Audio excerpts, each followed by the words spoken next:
Okay, hi. I'm here for a quick debrief of this most recent short answer question, the one about Andrew Jackson and the famous cartoon criticizing him.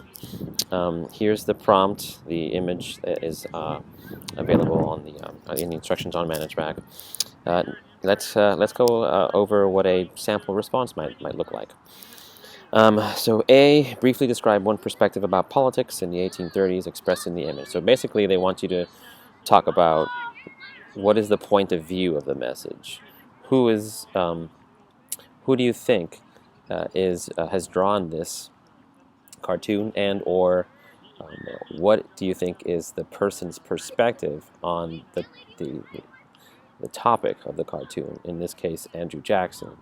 So here is a sample response. One perspective about politics expressed in the image. Notice how I restate the prompt. I also, of course, label my response A, since I'm responding to that portion of that prompt, that portion of the short answer question. And then I restate the prompt. One perspective about politics expressed in the image. And then I briefly describe that perspective, so I provide a brief answer to the question. There it is in red. And then in the blue section down here, I provide a specific detail from the image to show that I know what I'm talking about, to prove my response. So I'm trying to say that this cartoon is painting Andrew Jackson as a tyrant. But I kind of have to prove it. And that's what I do in the blue part. I provide some details. So anytime that you're being offered a chance to analyze a text or an image, uh, to summarize either the core meaning of the text or the cartoon, you should provide some details to support that, some evidence, in other words, from the text itself, be it a visual text or an actual literary text. Okay, so the second question is briefly explain one specific event or development that led to the perspective. So if A is you identifying what point the author is trying to make about Andrew Jackson, B is you providing a specific piece of evidence that supports the message of the cartoon, or the cartoonist's message. And notice how they use the word explain, and that means that they want you to provide a claim, some evidence to support that claim, and reasoning to prove that that evidence supports the claim. So here's what I do with that. So notice how in the first sentence I do a couple of things. One, I restate the prompt. Two, I review my answer to A. In A, I explain that the cartoon is about Jackson being a tyrant. Well, that turns out to be my claim, right? Or the claim of the author is that Andrew Jackson is a tyrant. So my next job is to prove that cartoonist's claim, right? And so I provide an answer which briefly describes or identifies the piece of evidence that would support that person's perspective on Andrew Jackson, and that is that that was the case of Worcester versus Georgia. So I just briefly supply the evidence, and then in the second sentence I describe that piece of evidence and how it supports the author's claim that Andrew Jackson was a tyrant. That is the piece of evidence that supports Andrew Jackson's claim that the cartoonist's claim that Andrew Jackson was a tyrant. That's in blue there. Notice how I provide a little bit of detail there to show the reader that I know what this is. I don't just name drop Worcester versus Georgia, but I describe it. And then in the green part, I explain how the evidence supports the claim, right? So claim, evidence, reasoning. I won't get the point for this if I don't connect the dots between the piece of evidence I'm describing here and the claim being made by the author. That's what I do in the green part. So it's really important for you to have done that.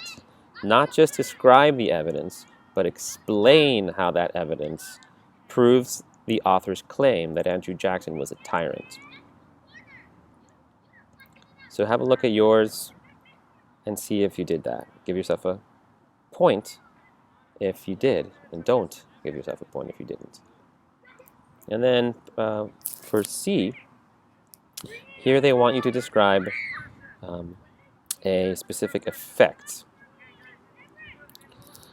So notice how in B, this is you might view this question as a cause question, right? What caused people to think that Andrew Jackson was a tyrant? Or what caused Andrew Jackson to appear to be a tyrant? And then C is, what was the effect of Andrew Jackson being a tyrant? So here's how I would answer this question. I start by restating the prompt and making a claim. What specific effect of Andrew Jackson's abuse of power, as referenced in the image? Notice, oops,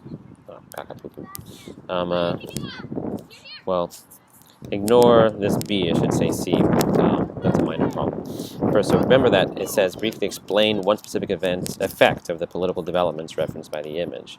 Those political developments include developments that made Andrew Jackson into or appear to be a tyrant, right? That's how that's what I described one of those in B.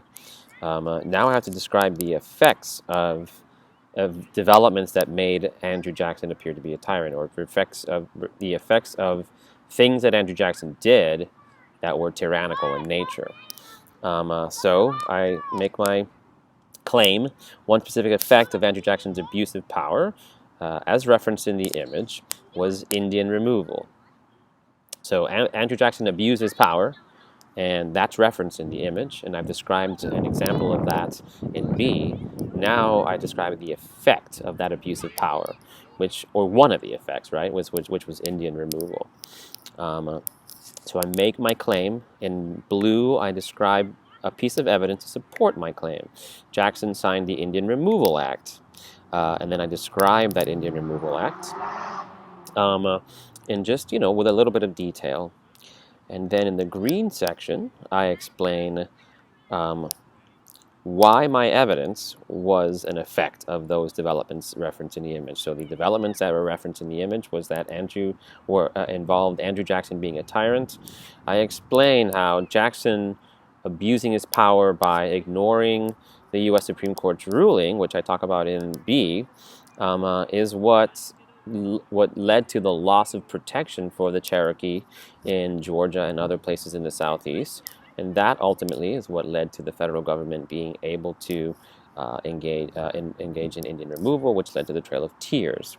So claim, evidence, reasoning. So give yourself a point for C if you provide a specific piece of evidence and describe it in some detail that involves an effect of Andrew Jackson's abuse of power.